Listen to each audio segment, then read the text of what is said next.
La grippe espagnole a fait elle-même plus de victimes que la Première Guerre mondiale. Vous êtes nombreux sur notre page Facebook à vous demander combien de temps peut durer une pandémie, et vous faites souvent référence à ces grandes épidémies qui ont marqué notre histoire. Mais que s'est-il vraiment passé à l'époque? Retour aujourd'hui sur le cas de la grippe espagnole.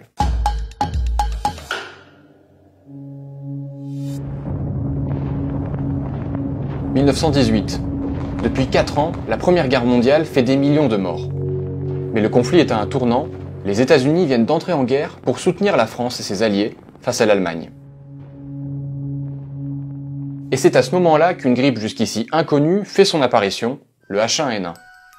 On ne sait pas exactement cette grippe espagnole d'où elle est venue, peut-être de Chine, c'est une hypothèse, peut-être des États-Unis, peut-être d'Europe, on n'en est pas sûr. Et ce qu'on sait depuis très longtemps, c'est que le virus grippal est un virus d'oiseau. C'est un virus qui a la possibilité de muter génétiquement très facilement pour donner des variants qui ne sont pas déjà connus.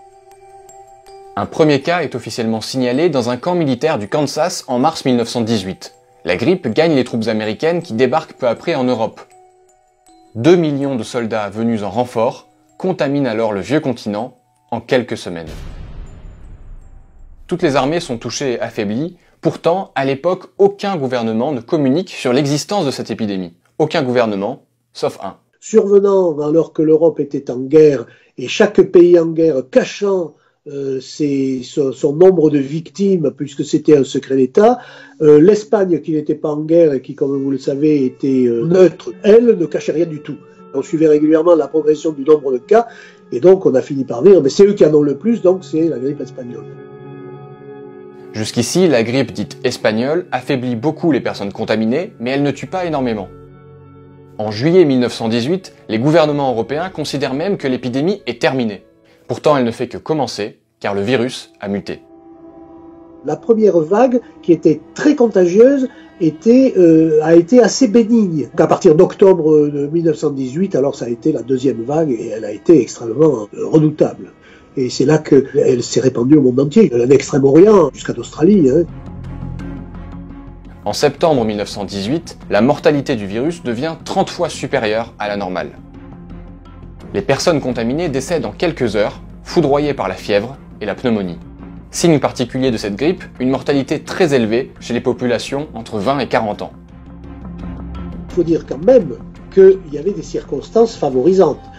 1918, c'était la 4e année d'un conflit mondial, et donc on avait une infection qui arrivait sur des populations qui étaient malnutries, qui étaient fatiguées, etc.